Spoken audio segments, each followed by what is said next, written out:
जनाब फजल रहमान, आप जालिम हैं, आप एहसान फरामोश हैं, ये बार्गेनिंग मुल्ला है। फजल रहमान, आपकी सियासत खत्म हो चुकी है। ये एक नंबर का मुनाफिक और मक्कार आदमी है। इसने जो अपने कंधे और पीठ मोटे किए हैं वो जर्नेलों के हलवे खा खा कर मोटे किए हैं। फजल रहमान, आप सफाक हैं, बच्चाबाजी के शौकीन हैं, और मैं फजल रहमान को इस्लामी मौलवी नहीं मानती।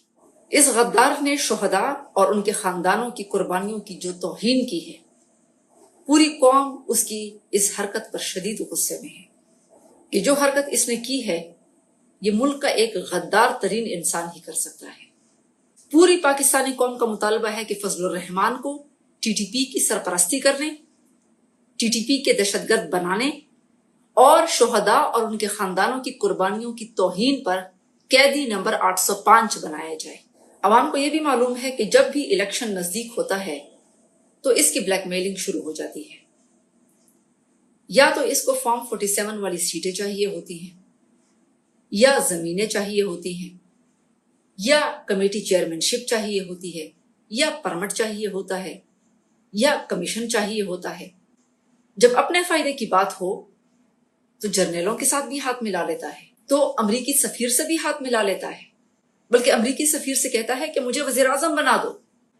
कोई दूसरा अमरीकी सफीर से मुलाकात करता है तो उसे गद्दार कहता है, लेकिन ये खुद अमरीकी सफीर को घर बुलाता है तो उसे सियासी पैंतरा कहता है। बन्नू और वजीरिस्तान के लोग कहते हैं कि फजल रहमान और इसकी जमात के लोग खुद बच्चाबाजी के शौकीन हैं, इसलिए इनको बच्चाबाजी इस्लाम के मुताबिक नजर आती है। इमरान खान फजल रहमान को मौलाना डीजल कहता था, वो एक हकीकत थी। अवाम जानती है कि ये कभी ब्लैकमेलिंग करके डीजल के परमिट लेता है, कभी जमीनें लेता है, कभी टोल प्लाजे की मिनिस्ट्री लेता है। इसने जो अपने कंधे और पीठ मोटे किए हैं वो जर्नेलों के हलवे खा खा कर मोटे किए हैं। ये बार्गेनिंग मुल्ला है, यानी जो इसकी ज्यादा बोली लगाता है ये पेटू मौलवी उसका साथी बन जाता है। कभी जरदारी को सवारी देता है तो कभी नवाज शरीफ। मैं खुद एक इस्लामिक स्कॉलर हूं और मैं फजल रहमान को इस्लामी मौलवी नहीं मानती, क्योंकि ना फजल रहमान फहाशी पर बोलता है, ना वो बच्चों के इस्तेहसाल पर बोलता है, ना अकलियतों पर होने वाले जुल्म के खिलाफ बात करता है। सिर्फ अमेरिका पर बात करता है, फलस्तीन पर बात करता है, कश्मीर पर बात करता है। ये टीटीपी दहशतगर्दों के साथ मिला हुआ है जो मासूम लोगों और सिक्योरिटी फोर्सेस को निशाना बनाते हैं। फजल रहमान, अवाम को इसका जवाब दो। फजल रहमान की सियासत खत्म हो चुकी है। पिछले इलेक्शन में इसको एक सीट भी नहीं मिली, इसका नामो निशान मिट चुका है।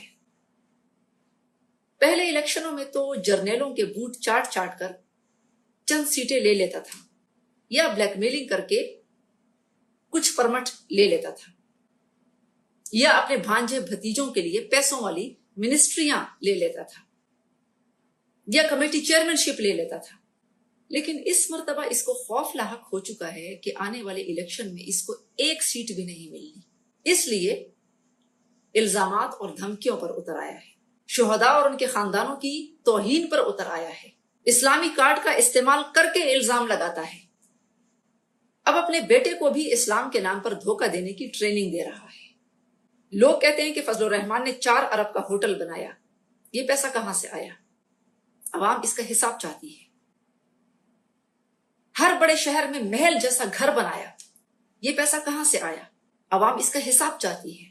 17वीं तरमीम पास करने और मुशर्रफ को वर्दी में रहने की इजाजत देने के बदले डेरा इस्माइल खान में हजारों कनाल की जमीन हासिल की। अवाम इसका हिसाब चाहती है। फजल रहमान का झंडा इतना बदनाम है कि अब इसको कोई चंदा भी नहीं देता। फजल रहमान, आप जैसे बड़े पेट और हलवे वाले मौलवी मिस्र में भी होते थे, जो बादशाह से हर वक्त मराद लेते रहते थे। यूसुफ अलैहिस्सलाम ने उनकी असलियत कौम को दिखाई।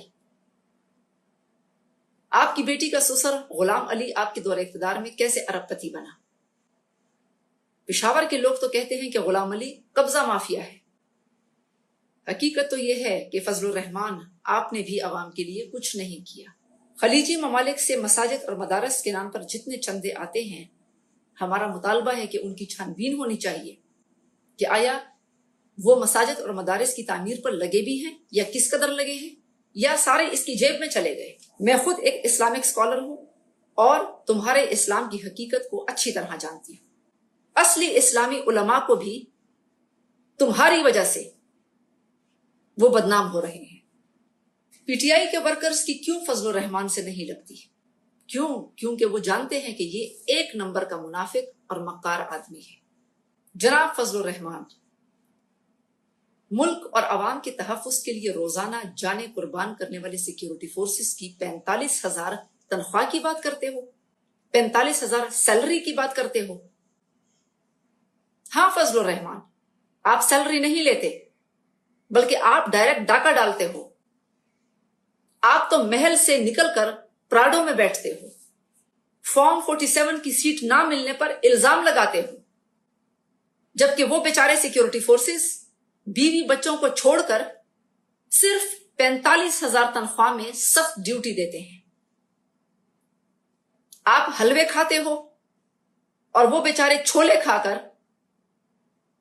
آپ کی اور عوام کی حفاظت کرتے ہیں۔ وہ بیچارے سیکیورٹی فورسز بیوی بچوں کے پاس آتے ہیں لیکن جنازے کی صورت میں۔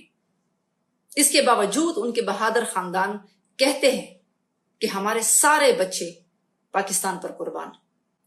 فضل الرحمان، آپ سفاک ہیں، آپ ظالم ہیں، آپ احسان فراموش ہیں۔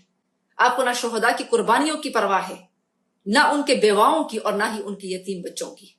فضل الرحمان، آپ کی سیاست ختم ہو چکی ہے۔ عوام تم جیسے جعلی مولویوں سے بیزار ہے۔ آپ کی جماعت میں سارے عہدے، ساری سیٹیں آپ کے بیٹوں، بھائیوں اور سمدھیوں میں کیوں تقسیم ہیں؟ کیا یہ آپ کی جماعت میں جمہوریت ہے؟ آپ کی جماعت کے اندر کب حقیقی جمہوری الیکشن ہوئے؟ آپ کی جماعت آمریت اور موروثیت کا جیتا جاگتا نمونہ ہے۔ عوام آپ کی اصلیت اچھی طرح جانتے ہیں کہ بلیک میلنگ کر کے اپنے خاندان کے لیے مراد حاصل کرنا ہی آپ کی سیاست ہے، جس میں آج تک عوام کے لیے کوئی فائدہ نہیں ہوا۔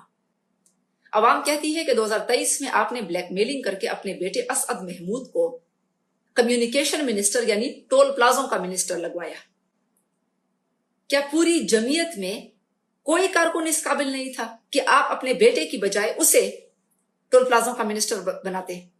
عمران خان فضل الرحمان کو مولانا ڈیزل کہتا تھا، میں اس کو بارگیننگ ملا کہتی ہوں۔ اس نے اب ٹی ٹی پی کے ساتھ بارگیننگ شروع کر دی ہے۔ فضل الرحمان کے اثاثوں کی چھان بین کی جائے، کوئی حکومت اس سے نہ ڈرے۔ میں خود اسلامک اسکالر ہوں اور باقی علماء بھی اس بارے میں فتوے جاری کریں، کوئی حکومت سے نہ ڈرے کہ یہ اسلام کے نام پر دھمکیاں دے۔ پوری قوم آپ کے ساتھ ہے۔ اللہ تعالیٰ سے دعا ہے کہ اللہ تعالیٰ ہر قسم کے جعل سازوں سے پاکستان اور اس کے عوام کی حفاظت فرمائے۔ آمین۔